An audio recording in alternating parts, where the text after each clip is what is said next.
చేరి వచ్చిన మీ అందరికీ మన ప్రభు రక్షకుడైన యేసుక్రీస్తు వారి పేరిట నా యొక్క హృదయపూర్వక వందనాలు. ఈ అవకాశాన్ని ఇచ్చిన అన్నయ్య గారికి కూడా నా హృదయపూర్వక వందనాలు చెల్లిస్తూ అంశంలోకి వెళ్తాం. పిల్లరా, గత దినములలో అన్నగారు రిలీజ్ చేసిన ఒక పాంప్లెట్ మేరకు మనము మాట్లాడుకుంటున్న అంశం ఏంటంటే, దేవుని గురించిన జ్ఞానము సంపాదించుకుందుము రండి. ఎవరి గురించి అంటే ప్రియులారా, ఎవరి గురించి అంట? దేవుని గురించిన జ్ఞానమును సంపాదించుకుందుము రండి. ఎందుకు సంపాదించుకోవాలి? దేవుని గురించి ఎందుకు సంపాదించుకోవాలంటే, లోకంలో మనం మాత్రమే దేవుని నమ్ముకోలేదు. లోకంలో మనం మాత్రం దేవుని నమ్ముకోలేదు. ప్రపంచవ్యాప్తంగా ఎన్నెన్నో కోటాను కోట్లు దేవుళ్ళు దేవుడుగా కొలవబడుతున్న వారందరూ వారి భక్తానుసారంగా వారి విశ్వాసానుసారంగా మా దేవుని మేము ఆరాధిస్తున్నాం, పూజిస్తున్నాం, మేము నమ్ముకున్నామని చెబుతున్నారు. అయితే క్రైస్తవులమైన మనము నమ్ముకున్న జీవస్వరూపుడైన దేవుడు ఎలాంటి వాడు? అర్థమవుతుంది కదా? దేవుని గురించి మనకు స్పష్టత ఉంటే, ఆయన గురించి మనకి స్పష్టత ఉంటే ఆయనను మనం ఎలా విశ్వసించాలనేది స్పష్టత మనకు వస్తుంది. ప్రియులారా, అర్థమవుతుంది కదా? దేవుని గురించి మనకి స్పష్టంగా తెలిస్తే ఆయన ఎలాంటి వాడు, ఆయన ఎలా ఆరాధిస్తే ఆయన అంగీకరిస్తాడు, ఎలా విశ్వసిస్తే ఆయన అంగీకరిస్తాడనే స్పష్టత మనకి తెలిస్తే, ఆ స్పష్టతని ఎక్కడి నుంచి మనం తొంగి చూడగలం అంటే కేవలము లేఖనాల మీద ఆధారపడితేనే తప్ప మనకు వాస్తవం అర్థం కాదు. ఒక చిన్న ఉదాహరణ చెప్తా.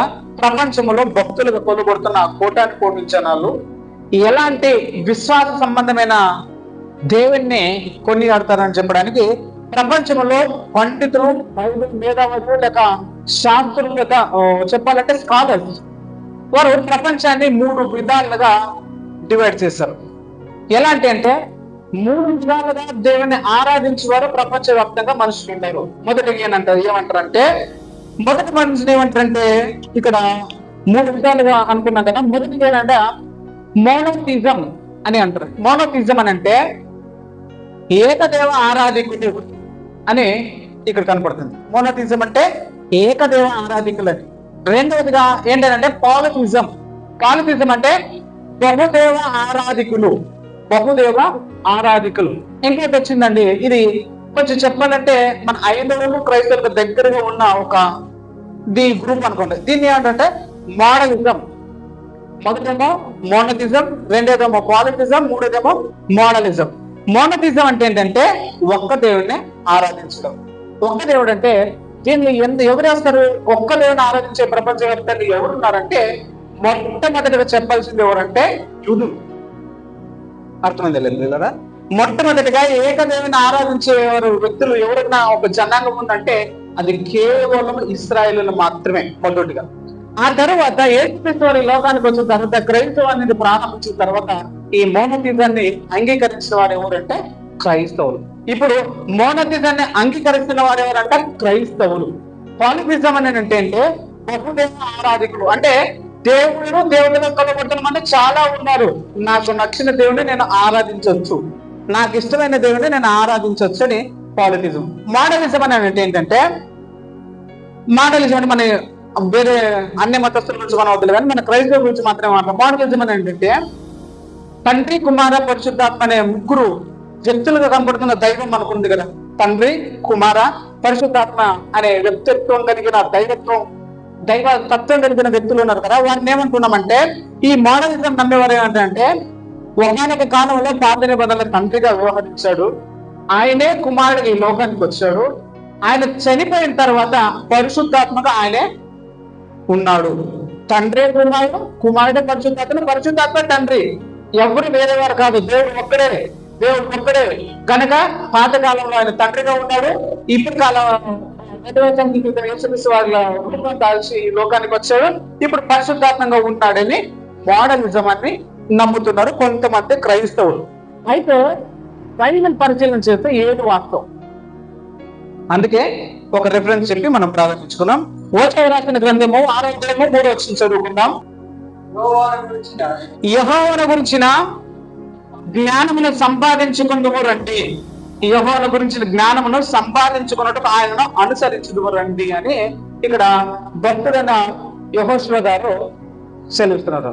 ఓషయ గారు సెలవిస్తున్నారు. ఏమంటున్నారంటే యెహోవాను గురించిన జ్ఞానం సంపాదించుకుంటూ రండి, ఆయన గురించి జ్ఞానం సంపాదించుకుంటూ రండి అని ప్రజల్లో ఆహ్వానిస్తున్నాడు ప్రియులారా. ఇప్పుడు మనం చేస్తున్న ఒక అంశం ఏంటంటే దేవుని గురించిన జ్ఞానమును సంపాదించుకోవడం. దేవుడు అంటే ఏంటి, దేవుడు అంటే ఎలా ఉంటాడు, దేవుడు అంటే ఎవరు అన్నది మనము ఆలోచించాలి.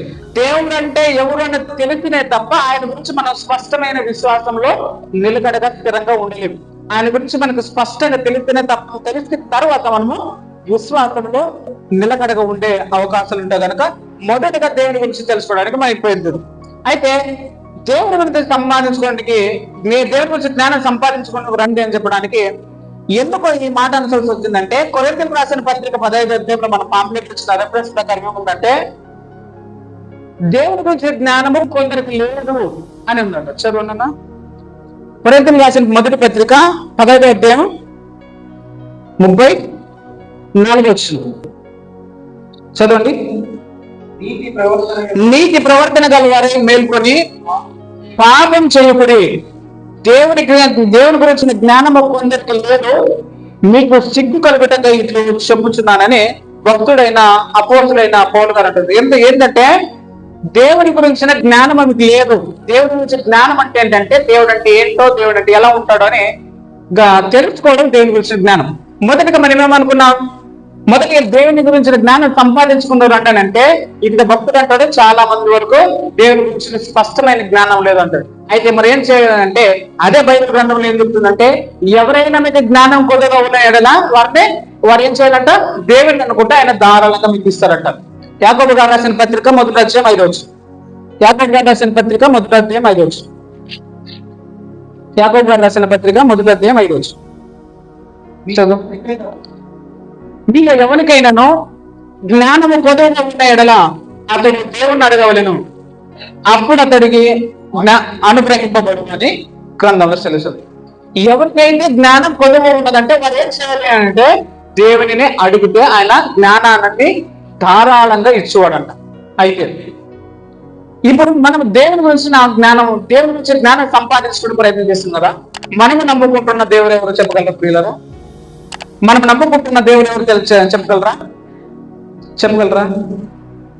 మన దేవుని పేరు చెప్పండి తెలీదా? మనం నమ్ముకుంటున్న దేవుని పేరేంటి?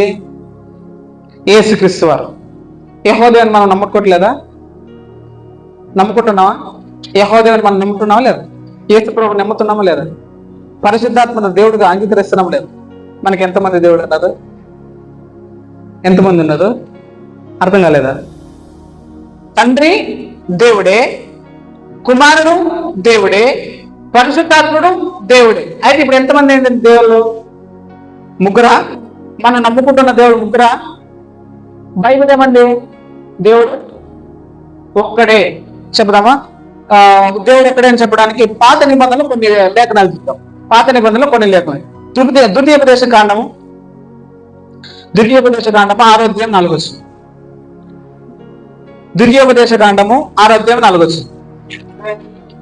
ఇశ్రాయేలు వినుము, మన దేవుడైన యెహోవా అద్వితీయుడగు యెహోవా. ఇశ్రాయేలు వినుము, మన దేవుడైన యెహోవా అద్వితీయుడగు యెహోవా. అద్వితీయుడు అంటే ఒకటే. రైటా? ఇది మళ్ళీ వచ్చిన తర్వాత మళ్ళీ ఆలోచన చేద్దాం. ఒక్కడే అన్నమాట. ఇప్పుడు నిర్గమకాండం 20వ అధ్యాయం 10 ఆజ్ఞలు దేవుడు మోషే గారికి ఇస్తూ ఏం చెప్పాడు? నిర్గమకాండం 20వ అధ్యాయం 3వ వచనం చదువుకున్నాం. నేను తప్ప వేరొక దేవుడు నీకు ఉండకూడదు. నేను తప్ప. అక్కడ చెప్తున్న దేవుడి పేరేంటి? యెహోవా. రైటా? నేను తప్ప వేరొక దేవుడు నీకు ఉండకూడదు అంట. ఇశ్రాయేలు వినుము, మన దేవుడైన యెహోవా అద్వితీయుడగు యెహోవా. అద్వితీయుడు అంటే ఒకడే. నిర్గమకాండంలో ఏం చెప్తారంటే నేను తప్ప వేరొక దేవుడు నీకు ఉండకూడదు అని చెప్తుంది. యేషయా గారు రాసిన గ్రంథము 43వ వచనం, 43వ అధ్యాయం 10వ వచనం. యేషయా గారు రాసిన గ్రంథము 43వ అధ్యాయం 10వ వచనం చదువుదాం. మీరు తెలుసుకుని నేను ఆయనను గ్రహించుకున్నట్టు మీరును నేను ఏర్పరచుకున్న నా సేవకుడును నాకు సాక్షులు నాకు ముందు ఏ దేవుడును నిర్మింపబడలేదు, నా తర్వాత ఏ దేవుడును ఉండడు. ఎవరంటున్నారు ఇక్కడ? యెహోవా దేవుడు, యెహోవాగా పిలువబడుతున్న, పాత నిబంధనలు పిలువబడుతున్న దేవుడు నాకు ముందుగా ఏ దేవుడు నిర్మింపబడలేదు, నా తర్వాత కూడా ఏ దేవుడు కూడా ఉండడు. అంటే ఎవరున్నారు? ఒక్కడే దేవుడు ఉన్నాడని లేఖనం మనకు స్పష్టంగా. అదే 44వ అధ్యాయం చూద్దాం. 44వ అధ్యాయం ఆలోచన చదువుకుందాం. ఇశ్రాయేలు రాజైన యెహోవా, మన విమోచకుడైన సైన్యముల అధిపతి యెహోవా సెలవిచ్చుచున్నాడు, నేను మొదటి వాడను కడపని వాడను, నేను తప్ప ఏ దేవుడు లేడు. నేను తప్ప ఏ దేవుడు లేడు అంటే నేను ఒక్కనే ఉన్నానని పాత నిబంధన ఇలా లేఖనం సెలవిస్తుంది. అదే ఎన్ని లక్షలు చదువుకుంటామన్నా? 8వ వచనం, అదే అధ్యాయం 8వ వచనం, 44:8. మీరు వేరొకటి భయపడకడి, పూర్వకాలం నుండి నేను మీకు ఆ సంగతులు వినిపించి తెలియజేయలేదా? మీరు నాకు సాక్షులు. నేను తప్ప వేరొక దేవుడు ఉన్నాడా? నేను తప్ప ఆశ్రయ దుర్గమేది లేవు అని ఉన్నట్టు మీరు తెలుసా? మీకు ఎరుగా అని దేవుడు అంటున్నాడు. పాత నిబంధనలు చూస్తే దేవుడు ఒక్కడే అని చెప్తుంది. అలాగే కొత్త నిబంధనలు కూడా దేవుడిని ఎంతమందిగా పరిచయం చేసింది. కొత్త నిబంధనలు కూడా ఒకసారి మనం పరిశీలించేద్దాం. కొత్త నిబంధన ఇంకొక క్వశ్చన్ చూసుకున్నామా? అదే యెషయా రాసిన గ్రంథమే 46 చూద్దాం. 46:9 చూద్దాం. 46:9. చాలా పూర్వమున జరిగిన వాటిని జ్ఞాపకం చేసుకున్నది దేవుడును నేనే, మరి ఏ దేవుడు లేడు. నేను దేవుడును, నన్ను పోలినవాడు ఎవడు లేడు. నేనే దేవుడును అని అంటుంది.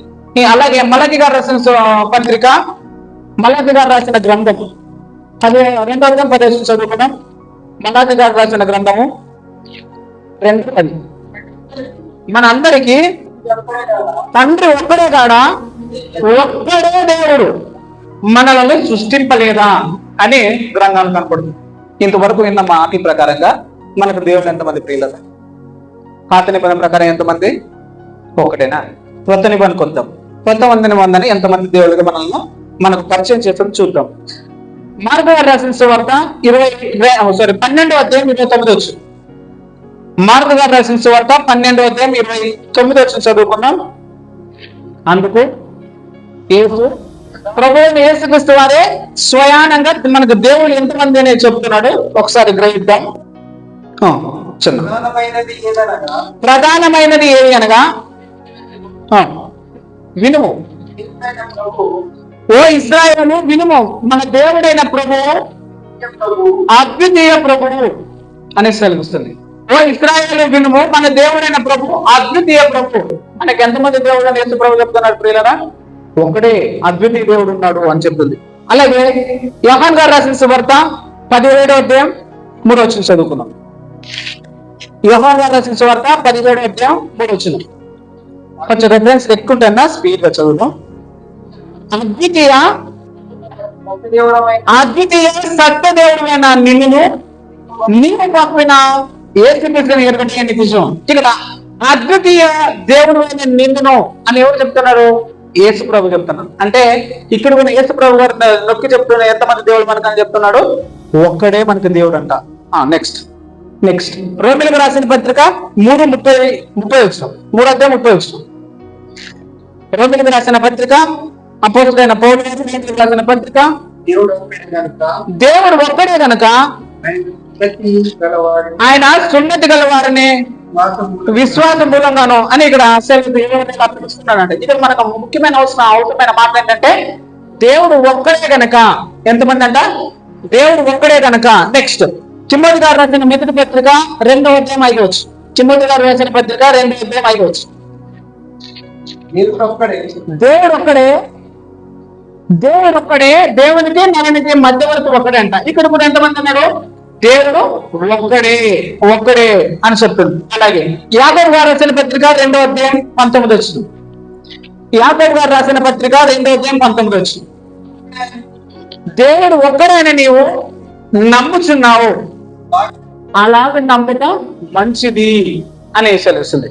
నెక్స్ట్ ఇలా ఇలా రెఫరెన్స్ అన్ని చూసుకుంటే ఏం చెప్తారంటే, మనకి ఇన్ని రెఫరెన్స్ పాత నిబంధనలు మరియు కొత్త నిబంధనలు వేరు వేరుగా చూసినప్పటికీ కూడా మనకి ఏం చెప్తారంటే దేవుడు ఒక్కడే ఒక్కడే ఒక్కడే ఒక్కడే ఒక్కడే చెప్తుంది. అయితే తండ్రి అయిన దేవుడు కదా, దేవుడా కదా. ప్రభు యేసుక్రీస్తు వారి బైబిల్ దేవుడిగా బోధిస్తుందా? బోధిస్తుంది. ప్రభు యేసుక్రీస్తు వారిని దేవుడిగా బోధించిన ఆ బైబిలే పరిశుద్ధాత్మ కూడా ఏమని బోధిస్తుంది? దేవుడు అనే బోధిస్తుంది. ఇప్పుడు మనకి ఎంతమంది దేవుళ్ళ చెప్పండి? ఎంతమంది? మనం నమ్ముకుంటున్న దేవుడు ఎంతమంది? మనం నమ్ముతుంది తండ్రినా, లేక కుమారునా, లేక పరిశుద్ధాత్మ? ఎవరు నమ్మాలి? మనం ఒక్కడే దేవుడని బైబిల్ సెలవిస్తుంది. ఒక్కడే దేవుడని పాత నిబంధన కొత్త నిబంధనలు సెలవిస్తుంది. ఆ ఒక్క దేవుడిని నమ్మాలంటే ఆ ఒక్క దేవుడిలో ఎంతమంది ఉన్నారు? ఒకవేళ మాడలిగా వారు నమ్ముతున్న అలాగనే తండ్రి కుమారుడుగా, కుమారుడు పరిశుద్ధాత్మగా, పరిశుద్ధాత్మ తండ్రిగా, లేక పరిశుద్ధాత్మ కుమారుడుగా ఈ లోకంలో అవతార రూపంగా ఏమన్నా వచ్చారా అని చూస్తే గ్రంథంలో ఎంత మాత్రం కూడా దాన్ని ఒప్పుకోవట్లేదు.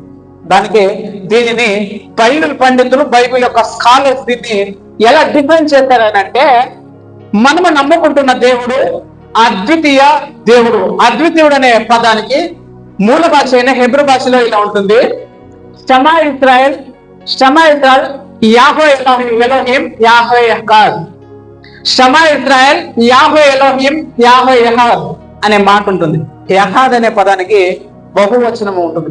బహువచనం అంటే మనందరికి అర్థంగా అయ్యే ఒక చిన్న మన లాంగ్వేజ్ లో చెప్తున్నా, బహువచనం అంటే ఒకే పదమే ఉంటుంది, దానిలో చాలా మంది కలిసినట్టు ఉంటుంది. అర్థమవుతుంది? మీ అర్థం కావడానికి చెప్తుంది. మంది అన్నాను అనుకోండి, పదం ఒకటే, దాంట్లో ఎంతమంది అని కలుసుకోవచ్చు. వ్యక్తులుగా ఎంతమంది అని ఉండొచ్చు. మంది అన్నాను అనుకోండి, ఎంతమంది. బియ్యం అన్నాను అనుకోండి, ఒక గింజను పట్టుకున్న బియ్యం అంటాం, ఇన్ని పట్టుకున్న గిన్నె అంటాం, ఇన్న ఒక సంచి పెట్టుకున్న బియ్యం అంటాం. ఎలాగైతే ఒక పదంలో బహుళత్వాన్ని కలపడుతుందో, మంది అనే పదంలో ఎలాగైతే బహుళత్వం ఉందో, బియ్యం అనే పదంలో ఎలాగైతే బహుళత్వం ఉందో, దేవుడు అనే పదములో కూడా బహుళత్వం ఉంది ప్రియులారా.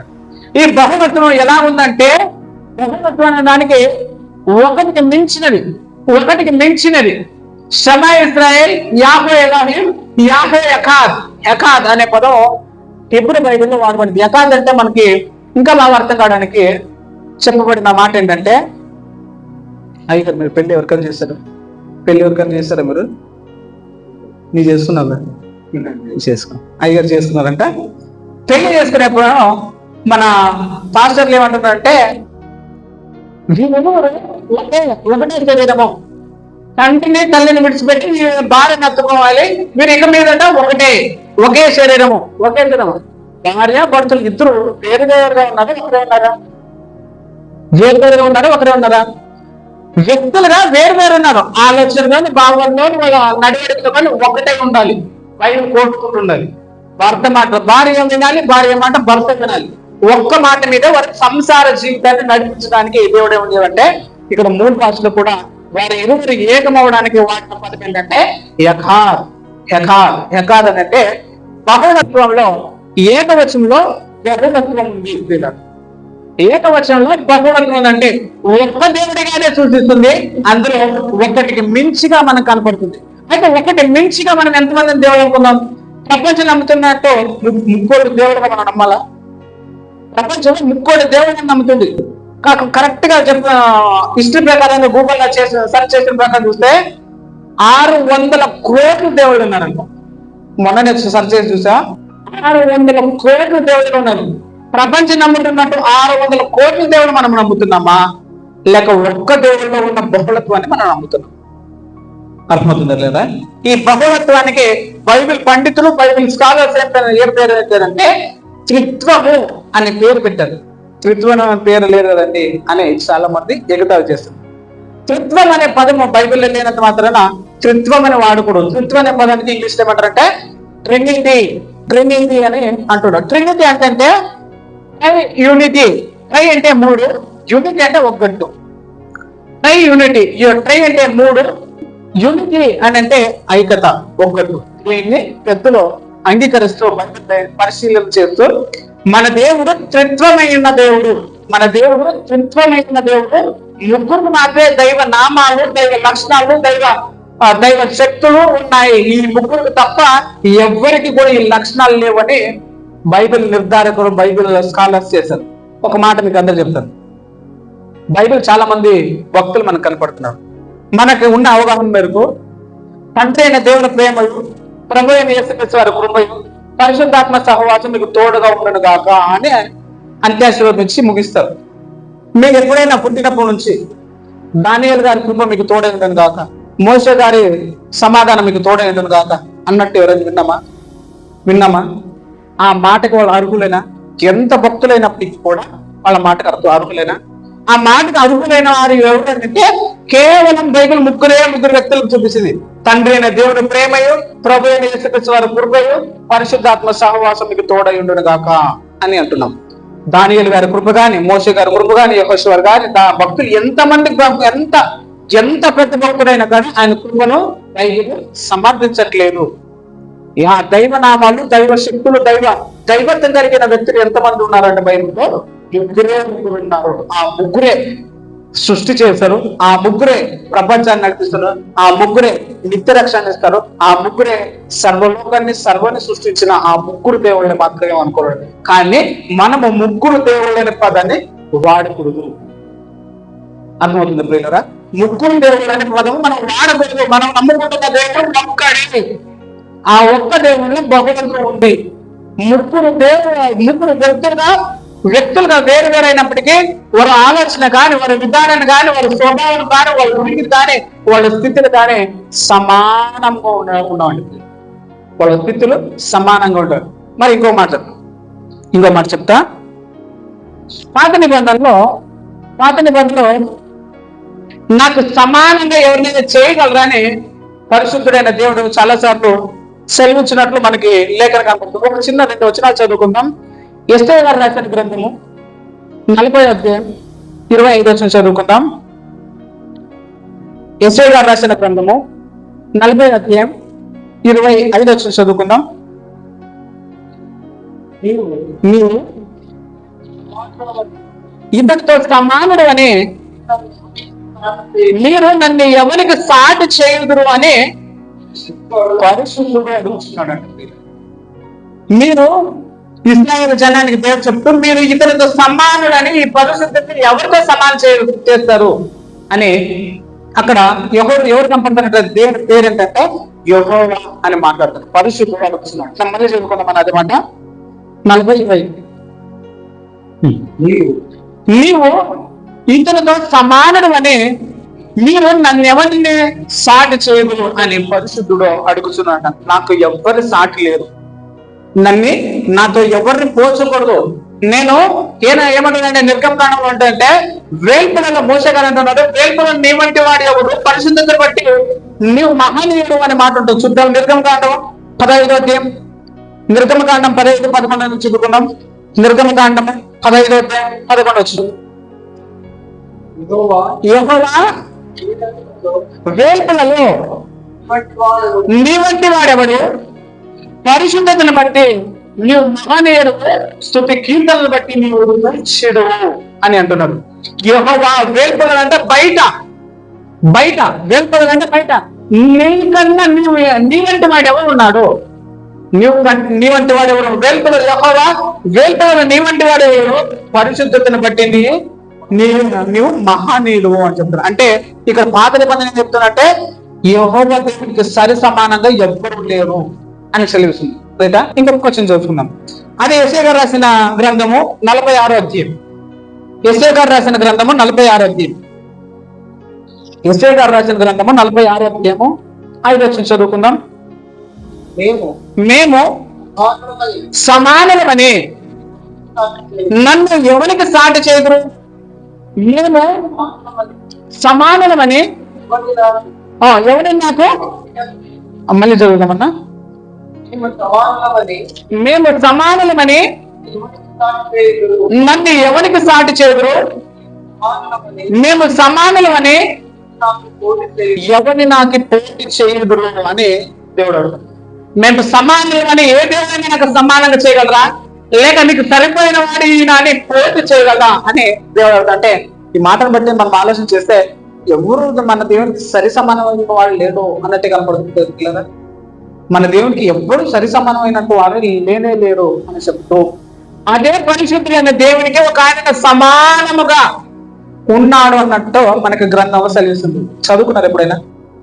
తెలిసిన మాట మీ అందరికీ చదివారు ఎప్పుడైనా? ఫిలిప్పీయులకు రాసిన పత్రిక 2వ అధ్యాయం 6వ వచనం. ఫిలిప్పీయులకు రాసిన పత్రిక 2వ అధ్యాయం 6వ వచనం చదువుదాం. ఆయన దేవుని స్వరూపం కలిగిన వాడై దేవునితో సమానమైన విడిచిపెట్టకూడా భాగ్యమని ఎంచుకొని లేదు. యేసుప్రభు ఎలా ఉన్నాడంట? దేవునితో సమానముగా ఉన్నాడంట. పాత నిబంధనలు దేవుడు ఏమన్నాడు? నాతో సమానంగా ఏం చేయగలరని అడుగుతున్నాడు.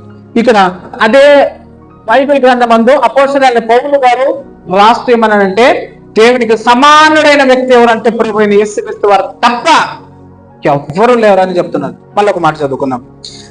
యోహాను గారు రాసిన సువార్త 5వ అధ్యాయం 18వ వచనం. యోహాను గారు రాసిన సువార్త 5వ అధ్యాయం 18వ వచనం. ఆయన కాక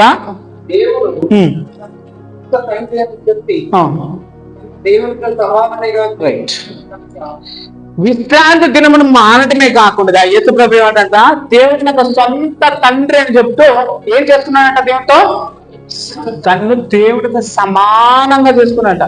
ఒకవేళ దేవుడితో సమానంగా కూడా యేసు ప్రభు చేసుకోలేదంటే, చేసుకుంటే అది దేవునికి అంగీకారం కాకుండా యేసు ప్రభు మీద శిక్ష పడాలా పడకూడదు. అనలేదు.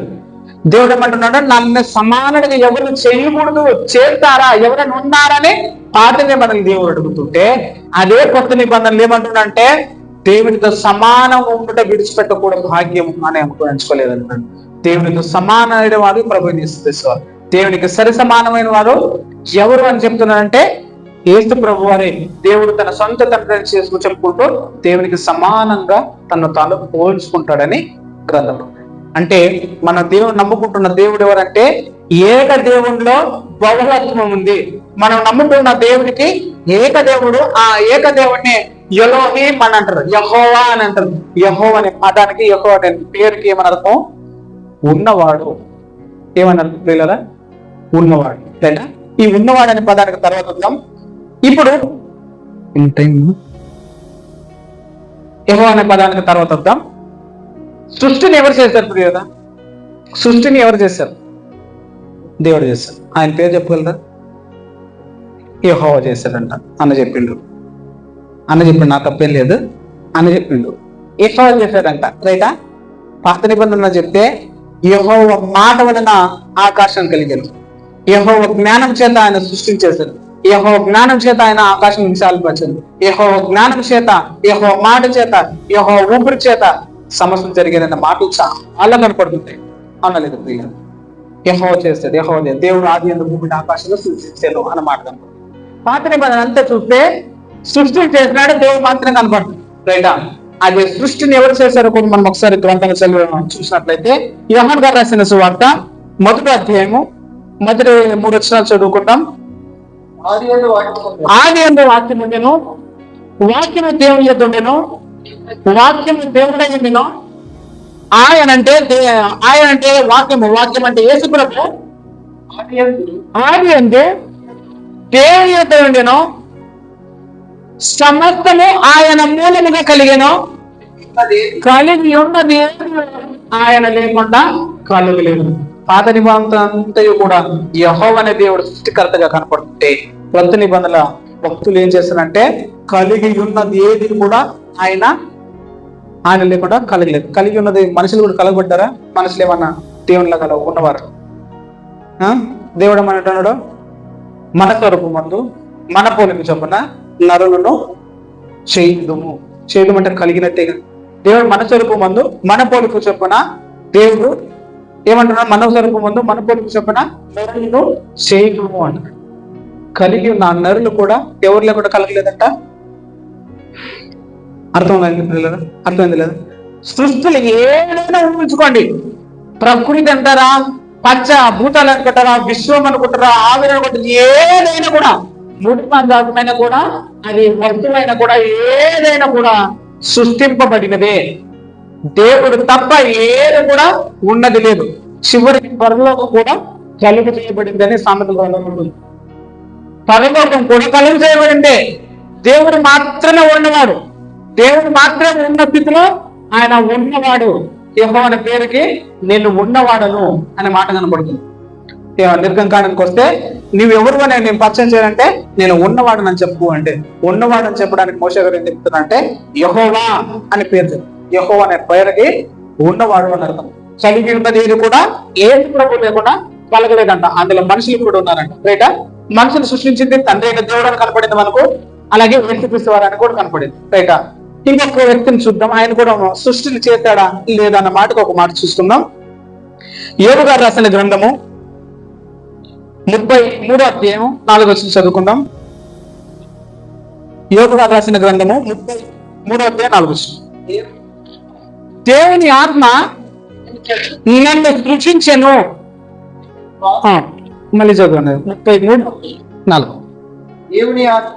దేవుని ఆత్మ నన్ను సృష్టించెను, సర్వశక్తి శక్తిని యొక్క శ్వాసము నాకు జీవం ఇచ్చెను.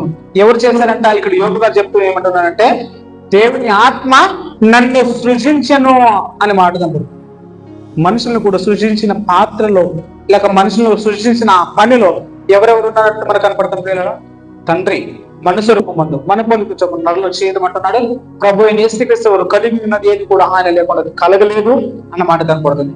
పరిశుద్ధాత్మ గురించి యోబు గారు చెప్తూ ఏమంటారంటే దేవుని ఆత్మ నన్ను సృజించెను అన్న మాట కనపడుతుంది. అంటే ఈ దేవుడు అనే పదముల బహుళత్వం ఉంది. ఈ సృష్టిలో వారి ముగ్గురు తప్ప ఎవరి పాత్ర లేదు. వారికి మించి ఏ దేవుడు లేరు, వారికి కలిపి ఏ దేవుడు లేరు. ఆ దేవుడు తప్ప అంతల మునుపు ఏ దేవుడు లేరు, ఆ తర్వాత కూడా ఏ దేవుడు కూడా లేడు. ఈ సారాన్ని భక్తులు బైబిల్ స్కాలర్స్ ఏమనంటే త్రిత్వము, ట్రినిటీ, ట్రై యూనిటీ. ట్రై అంటే మూడు, ముగ్గురు ఐకత్వం కలిగిన వారు అని కన్నడలో చాలా స్పష్టంగా ఈ పదాన్ని జోడించారు ప్రియులారా. ట్రినిటీ అనే పదానికి కన్నడలో త్రి ఐకత్వ అనే పదాన్ని పెట్టారు. త్రి ఐకత్వ, ముగ్గురు ఒకటైన త్రి ఐకత్వ. త్రిత్వము అనే పదం మనం కొంచెం ఇబ్బందికరంగా ఉన్నా మన కన్నడ భాషలో చూస్తే త్రి ఐకత్వ, వారు ముగ్గురు వ్యక్తులుగా వేరువేరుగా ఉన్నారు. వాళ్ళ సారం ఒకటే, వాళ్ళ ఉద్దేశాలు ఒకటి, వాళ్ళ పని ఒకటి, వాళ్ళ గుణం ఒకటి, వాళ్ళ ప్రతిదీ ఒక్కటై ఉన్నారు. నేను నాయందు తండ్రిను, తండ్రిని నేను కూడా ఏకమై ఉన్నాము అని ప్రభు యేసుక్రీస్తు సెలవుచుకుంటున్నాను. అర్థమైంది కదా? ప్రభు యేసుక్రీస్తు నాయందు తండ్రిను, నాయందు ఆయనను, ఆయన నేను కూడా ఉన్నాను. నాయందు తండ్రి ఉన్నాడు, నేను ఆయన, మా ఇద్దరు ఏమైందంట ఏకమై ఉన్నాము అని మాట కనపడుతుంది. అర్థమైంది ప్రియులరా? సృష్టిలో కూడా ముగ్గురు కనపడుతున్నారు. యెహోవా అనే పేరుకి ఉన్నవాడు అని అర్థమైంది కదా? యెహోవా అనే పేరు యేసు ప్రభు కూడా లేక పరిశుద్ధాత్మ కూడా ఉన్నట్టు బైబిల్ మనకు కనపడుతుంది. మనకు అది అర్థం కావాలి కదా. తండ్రికి ఏమో యెహోవా అనే పేరు ఉన్నట్టు మనకు గ్రంథాలు కనపడుతుంది. దాన్ని యెహోవా అనే పేరు ఉన్నవాడు అని అర్థమైంది. అయితే తండ్రి అయిన దేవునికి కాకుండా యెహోవా అనే పేరు ఎక్కడైనా ఎవరికైనా పేరు వరకు ఆపాదింపబడినట్టు మనకి గ్రంథాలు కనపడుతుంది. క్రిస్మస్ పండుగ చేశారు మీరందరూ? బాప్తిజం యోహాను గురించి ఏమన్నా మీరు చెప్పారన్నా? చెప్పలేదంట. అన్న మంచి అన్న దొరికాడు, మనకు అన్ని ఒప్పుకుంటున్నాడు. రైట్. యేసుప్రభు వారి గురించి ఒక ప్రవచనం ఉంది. ఆ ప్రవచనం ఏంటంటే మలాకి గ్రంథం 3వ అధ్యాయం. ఇది కొంచెం గమనించి వినాలి ప్రియులరా. మలాకి గ్రంథం 3వ అధ్యాయం 1వ వచనం చదువుకుందాం.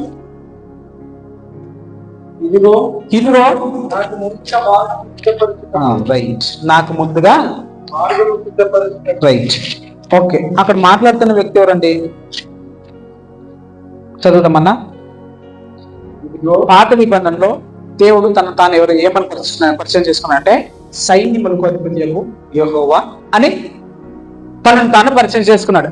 ఈ తనను తాను పరిచయం చేసుకున్న సైన్యములు యెహోవా అనే ఆ దేవుడు ఏమంటున్నాడు ఇక్కడ చూడి, ఇదిగో నాకు ముందుగా మార్గము సిద్ధపరచుటకై నేను నా దూతను పంపుచున్నాను, మీరు వెతుకుచున్న ప్రభు అనగా మీరు కోరు నిబంధన దూత, నిబంధన దూత ఆయన తన ఆలయముకు హఠాత్తుగా వచ్చును, ఇదిగో ఆయన వచ్చుచున్నాడని సైన్యములకు అధిపతులకు యెహోవా సెలవిస్తున్నాడు. రైటా? ఎవరు వస్తున్నాడంటే నేను వస్తున్నాను. అక్కడ ఆయన పేరేంటి? సైన్యములకు అధిపతి యెహోవా. ఇదిగో నేను వస్తున్నాను, నాకు ముందుగా నువ్వు ఒక దూతని పంపిస్తున్నాను. ఆ దూత వచ్చిన తర్వాత ఆయన ఆలయానికి హఠాత్తుగా వస్తున్నాడు. తన ఆలయానికి. ఎవరు ఆలయానికి? తన ఆలయానికి. తన అంటే అక్కడ పేరేంటి? యెహోవా. యెహోవా అనే ఆలయం, యెహోవా అనే దేవుని ఆలయంతో హఠాత్తుగా వస్తున్నాడు ఆయన. ఆయన సన్నిధిని మీరు వనగాడని వేరే గ్రంథంగా వచ్చినవి కూడా మనకు సెలవుస్తున్నాయి. అయితే ఇక్కడ ఏం చెప్తుంది? ఇదిగో నాకు ముందుగా మార్గం సిద్ధపరుచుకుని నేను నా దూతను పంపించున్నాను, మీరు వెతుకుచున్న ప్రభు అనగా మీరు కోరు నిబంధన దూత తన ఆలయముకు హఠాత్తుగా వచ్చును, ఇదిగో ఆయన వచ్చుచున్నాడని సైన్యములకు అధిపత్యకు సెలవుస్తున్నాడు. వచ్చేది ఎవరంట? సైన్యములకు అధిపతి చెప్తున్నాను. ఏంటంటే సైన్యములకు అధిపతి యెహోవా చెప్తున్నాడు. అర్థమైంది కదా? వచ్చింది ఎవరు? మనకు తెలిసిన అవగాహన మేరకు వచ్చింది ఎవరు భూలోకానికి? వచ్చింది ఎవరండి? ఎక్కువ టైము వచ్చింది ఎవరండి? యేసుక్రీస్తు వారు. యేసుక్రీస్తు వారు వస్తూ పాత నిబంధనలు ఏమంటారు? నేను వస్తున్నానండి. అక్కడ సైన్యములకు అధిపతి యెహోవా. నేను వస్తున్నానని చెప్తుంటే అక్కడ ఉన్న పేరు అంటే యెహోవా అనే పేరు. రైట్? ఆ యెహోవా అనే పేరు ఇంకా ఎవరికైనా ఉందా అన్నట్టు చూస్తే నిర్గమకాండం 23వ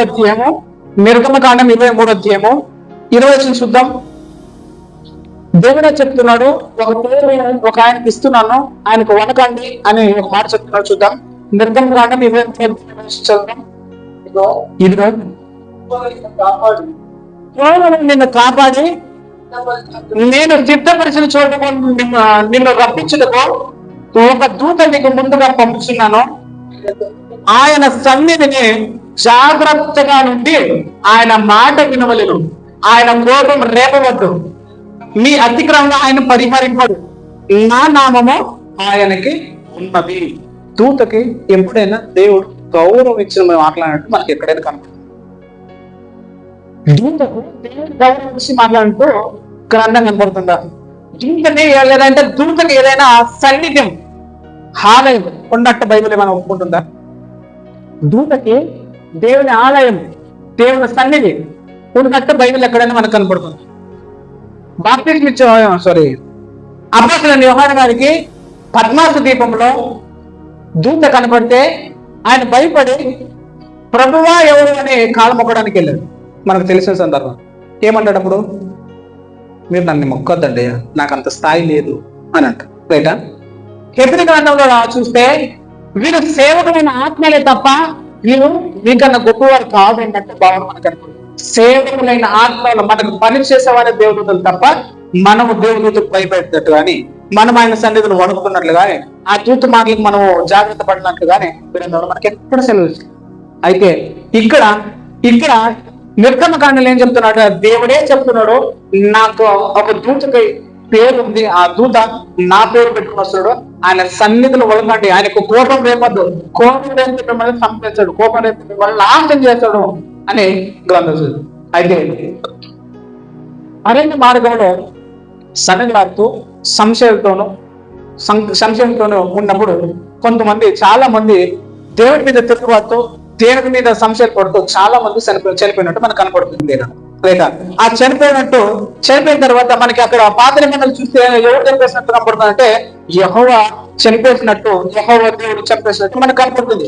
అయితే కొత్త నిబంధనకు వచ్చిన తర్వాత ఆ చంపేసిన వ్యక్తి ఎవరో మనకి స్పష్టంగా లేఖనం ఇలా సెలవుస్తుంది. ప్రియులారా, చూద్దాం. పాత నిబంధనలు ఎక్కడున్నమాట?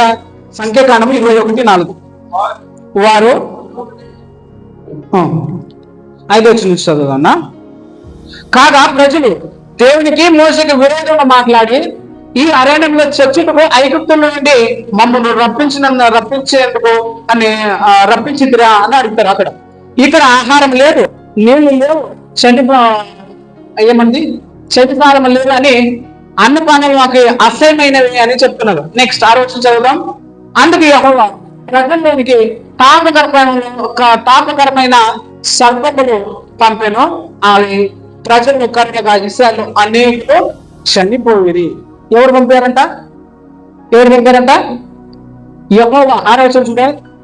అందుకు యెహోవా ప్రజల్లోనికి తాపకరమైన సర్పములు వారి మధ్యకి పంపాడంట.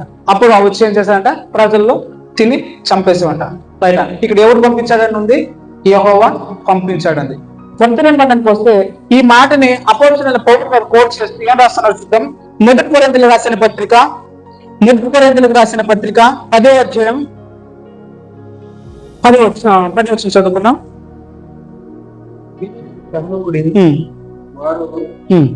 వారితో కొందరు కడిగి సంహారం చేత నెక్స్ట్ 8 చదువునా. మరియు వారి వల్ల మనం వ్యభిచరింపగా ఉండము. వారిలో కొందరు వ్యభిచరించినందున ఒక్క దినమునే 23,000 మంది కూలిరి. మనము ప్రభువును శోధింపగా ఉండము. వారిలో కొందరు శోధించి సర్పములను నశించి మీరు అలాగే మీరు సణుగుడి. వారిలో కొందరు సణిగి సంహారకుని చేత నశించిరి. ఈ సంగతులు దృష్టాంతంగా వారికి సంభవించి యుగాంతమందున మనకి వృత్తి కలుగుడికై రాయబడినది అని చెప్తున్నాడు. అక్కడ ప్రభు అన్న మాటకి కింద పుట్టినట్లు ఏముంటుంది కదా? 9లో ప్రభువును శోధింపని అనే మాటకు పుట్టినట్లు ఏముంది? ఎవరంట? క్రీస్తునుందా? పాత నిబంధనలు ఏం కనపడింది మనకు? అర్థమైంది ప్రియుల? పాత నిబంధనలు ఏం కనపడింది అన్న? యెహోవా ప్రజల్లోనికి తాపకరమైన సర్పములు రేపుగా అవి వచ్చి వారికి కలిస్తే వారు చనిపోయారంట. క్రొత్త నిబంధనకు వచ్చేసరికి అపోస్తలుడైన పౌలు గారు అంటున్నాడు, ఆ యెహోవా ఎవరే కాదు, ఆ తాపకరమైన సర్పములు పిలిచింది ఎవరు కాదే, ఆ యేసు ప్రభు అని కొరింథీయులకు రాసిన పత్రికలో మనకు స్పష్టం చేస్తుంది. అంటే ఉన్నవాడు అనడానికి ఈ ముగ్గురులోనే మాత్రమే ఉన్నవానికి సమానముగా లక్షణాలు ఉన్నాయి, సమానముగా గుణాలు ఉన్నాయి, సమానంగా సృష్టిని చేశారు, సమాన స్థితిలో సమాన హోదాలో ఉన్నారు. అయితే కార్యాచరణలోనే తండ్రిగా ఒక ఆయన, కుమారుడిగా ఒక ఆయన, పరిశుద్ధాత్మగా ఒక ఆయన వారు కార్యాన్ని వ్యవహరిస్తున్నారు తప్ప తండ్రి గొప్పాడని కుమారుడు చిన్నాడని పరిశుద్ధత అంతకన్నా చిన్నవాడని గ్రంథంలో ఎక్కడ లేదు. వారు మనకు తెలిసిన అనేకమైన పెద్దలు ఏం చేస్తారంటే తండ్రి, కుమార, పరిశుద్ధాత్మని ఇలా డివైడ్ చేస్తారు. కానీ బైబిల్ మనకు చూపెడుతుంది పాత నిబంధనలో ఒకే దేవుని చెప్తున్న ఆ బైబిలే యేసు ప్రభువు కూడా దైవ సంబంధమైన లక్షణాలు, దైవికమైన లక్షణాలు ఉన్నట్టు మనకి బైబిల్ కనపడుతున్నాయి. అలాగే ఒకే దేవుడిని మొత్తం బైబిల్ అంతా సారం తీసుకుంటూ ఒకే దేవుని చెప్తున్నాడు. ఆ ఒకే దేవుని వ్యక్తిత్వాలుగా ముగ్గురు చూస్తే తండ్రికి ఏ లక్షణాలు ఉన్నాయో కుమారునికి అదే లక్షణాలు కనపడితే, కుమారునికి ఏ లక్షణాలు ఉన్నాయో పరిశుద్ధాత్మ కూడా అదే లక్షణాలు ఉన్నట్టుగా కనపడుతుంది. మరి ఇంకొక మాట మీకు ఇంకా స్పష్టంగా అర్థం కావడానికి ఒక చిన్న మాట చెప్తాను ప్రియులారా. దేవాలయం ఎవరుకుంటుంది ప్రియులారా? దేవాలయం ఎవరుకుంటుంది? దేవాలయం ఎవరుకుంటుంది ప్రియులారా? దేవుడికి ఉంటుంది. అంతేగా, దేవాలయం ఎవరుకుంటుంది? దేవుడు. పాత నిబంధన ప్రకారం దేవుడు ఎవరు? యెహోవా. ఇప్పుడు మొల గ్రంథాలు మనం చూస్తున్నాము, ఆయన సన్నిధికి ఆయన ఆలయంలో హస్తగా వచ్చిస్తున్నాడని యేసు ప్రభు గురించి చూసుకున్నాం. అదే కొరింథీయులకు రాసిన పత్రికలో చూసుకుంటే పరిశుద్ధాత్ముడు మీకు ఆలయం ఉన్నాడు, మీరు పరిశుద్ధాత్మక ఆలయం ఉన్నారు, మీ దేహమే దేవాలయం. ఈ దేహము తండ్రి ఆలయమే, ఈ దేహము ప్రభు యేసుక్రీస్తుకి ఆలయమే, ఈ దేహము పరిశుద్ధాత్మ కూడా ఆలయమే, ఈ దేహమే దేవాలయమే. అంటే ఎక్కడుందంటే దేవుడిలో సమాన బహుళత్వం ఉంది. ఆయన సారంలో ఒక్కటిగా ఉన్నారు, గుంపులు ఒక్కటిగా ఉన్నారు, వ్యక్తిత్వంలో ఒక్కటిగా ఉన్నారు, గుణంలో ఒక్కటిగా ఉన్నారు, జ్ఞానంలో ఒక్కటిగా ఉన్నారు, మాటలో ఒక్కటిగా ఉన్నారు. దాన్ని ఐక్యత, దైవ ఐక్యత అన్నారు.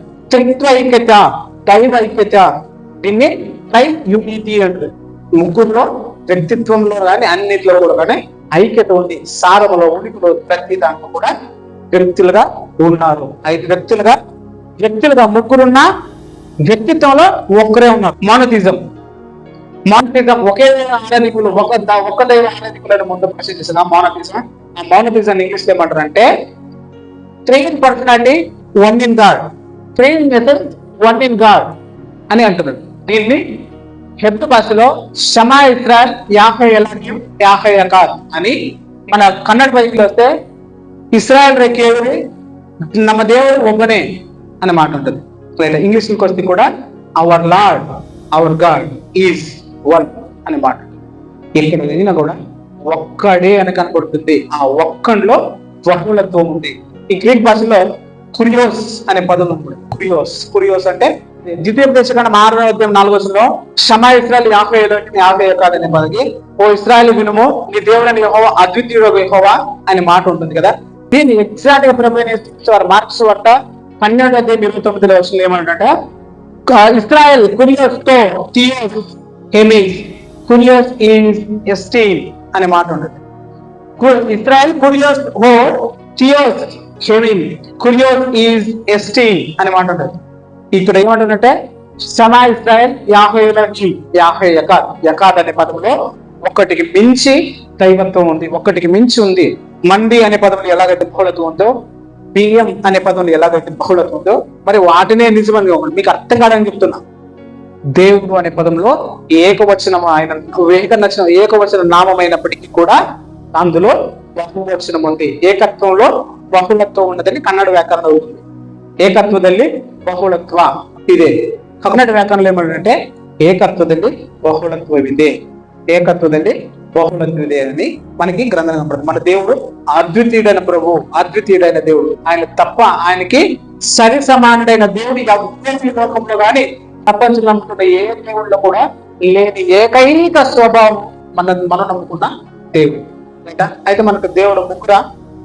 మళ్ళీ అడుగుతున్న ప్రశ్న, నువ్వు మనకు ముగ్గురా? ఒక్కడే. ఆ ఒక్క దేవుల్లో బహుళతుంది. తండ్రి కుమారుడు కాదు, కుమారుడు పరిశుద్ధాత్ముడు కాదు, పరిశుద్ధాత్మ తండ్రి కాదు, పరిశుద్ధాత్మ కుమారుడు కాదు. ఆ వ్యక్తి ఈ వ్యక్తి కాదు, ఈ వ్యక్తి ఆ వ్యక్తి కాదు. దీన్ని మోడలిజం అంటారు. మోడలిజం మనం ఎంత మాత్రం మోనోథిజాన్ని మనం నమ్మాలి. మోనోథిజం అంటే ఏకదేవ ఆరాధనమై మనం ఉండాలి. ఆ విశ్వాసం మనం అందరం స్థిరంగా ఉంటే ఆ దేవుడిని ఎలా వర్ణించగలమంటే మన అందరి ప్రియులం. అసలు త్రిత్వం అనే దేవుళ్ళు దేవుడు ముగ్గురు అని చెప్తున్నా, ముగ్గురు వ్యక్తులుగా ఉన్నాడు, ఒకే దేవుడు ఎలా ఉన్నాయో వర్ణించండి అని చెప్తే వర్ణించడానికి ఎవరికి తరం కాదు ప్రియులు. ఎందుకంటే ఎంత వర్ణించినా కూడా అది విగ్రహ ఆరాధన అవుతుంది. అవునా లేదు? ఆకాశం అందే కానీ, భూమి అందే కానీ, భూమి కింద నీళ్ళు అందే కానీ ఏ రూపమైన కూడా చేసుకొనకూడదు. మనకి దేవుడు ఇలా ఉంటాడని డిజైన్ చేస్తే అది విగ్రహ ఆరాధన అవుతుంది తప్ప దేవుడు మన ఊహలకి అతీతుడే, అనంతుడే, అద్వితీయుడే. ఆయన స్వరూపము సొగసు మనకి ఎప్పటికీ తెలియదు. ఎలా ఉంటాడు అంటే ఆయనలో కనుక మనం వెళ్ళిన తర్వాతే ఆయన ఎలా ఉంటాడో, ఆయన స్థితి ఎలా ఉంటుందో, ఆయన ఔన్నత్యం ఎలా ఉంటుందో, ఆయన స్థితిగతులు ఎలా ఉంటాయో, ఆయన ఔదార్యం ఎలా ఉంటుందో మనము ఇక్కడ ఉంటే మనం వర్ణించడం మన వీలు కానిది పోయారు. దేవుడు అద్వితీయుడు, అనంతుడు, మన ఊహలకు అందరి అతీతుడైన, అమోఘుడైన, పరిశుద్ధుడైన. ఆయన వంటి పరిశుద్ధుడు, వేల్పుడు నీ వంటి వాడు ఎవ్వడు లేడు అని మోషే గారు డిక్లేర్ ఎలా చేశారో మనము నమ్ముకుంటున్న దేవుడు పరిశుద్ధుడు కనుక వేల్పుడు, మనం నమ్ముకున్న దేవుడు వాడు ఎవ్వడు లేడు. మనము నమ్ముకుంటున్న దేవుడు అద్వితీయుడు కనుక ఆయన సరి సమాన కలిగిన దేవుడు ప్రపంచంలో 600 కోట్ల మందిగా పిలుపుకుంటున్న ఏ దేవుడు లేడు. ఏకనామ దేవుడు, ఏక స్వరం కలిగిన దేవుడు, ఏక గుణము కలిగిన దేవుడు. ఆయనే పెద్దలు పెట్టిన పేరే త్రిత్వం అని. ఈ త్రిత్వం అనే పదం బైబిల్లో లేదు కదా, మనం నమ్మకూడదు అంటే చిన్న మాట ఒక చిన్న మాట చెప్పి ముగిస్తుంది. త్రిత్వం అనే పదం బైబిల్లో లేదు, మనం ఎందుకు నమ్మాలి అంటే మనం చెప్తున్న అంశాలు కూడా బైబిల్ చాలా మట్టుకు లేవు. క్రీస్తు విజ్ఞాన మహాసభలు అని పెట్టుకున్నామండి, బైబిల్ ఉందా మాట? సారం ఉంది. క్రీస్తు విజ్ఞాన మహాసభలు, క్రీస్తు మహాసభలు, క్రీస్తు ధ్యాన కూడికలు అని పెట్టుకున్నాం అన్నమాట. బైబిల్ ఆ ఎగ్జాక్ట్ పదాలు ఉండవు, కానీ ఆ పదాలకు తగిన సారం ఉంటుంది. అవునా లేదు? క్రీస్తుని గురించిన దైవత్వాన్ని గురించి లేక క్రీస్తుని గురించిన జ్ఞానం గురించి మనం మాట్లాడుతూ సైన్స్ కి మించిన దేవుడు మన దేవుడు అని చెప్తూ క్రీస్తు మహా విజ్ఞాన సభలు పెట్టినప్పుడు సైన్స్ ని దేవుడు మనం పోలీసు మాట్లాడు, సైన్స్ కి అందరి అతీతులను మనం ఎలాగైతే గొప్పగా మాట్లాడుతున్నామో క్రీస్తు విజ్ఞాన మహాసభలని బైబిల్ ఎక్కడ లేదు. లేనంత మాత్రాన ఆ పదం పెట్టకూడదని కాదు, పెట్టినా కూడా అది బైబిల్ ఆమోదిస్తుందా లేదని మాత్రమే మనం ఆలోచించే అర్థం లేదు. దేవుడు మన దేవుడు అద్వితీయుడు.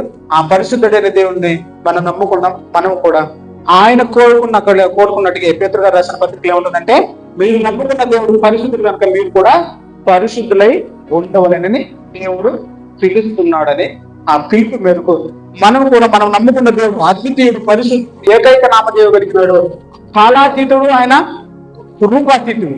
మనం ఊహలకు అందని ఆ అద్భుత సొగసు ఆయన స్థితిని గతిని మనము ఆలోచన చేయాలి అంటే మన వల్ల కాదు కనుక ఆయనను మనము రుచి చూసి యెహోవా ఉత్తముడని ఎరగాలి. యెహోవా ఉత్తముడని రుచి చూసి తెలుసుకోవాలంటే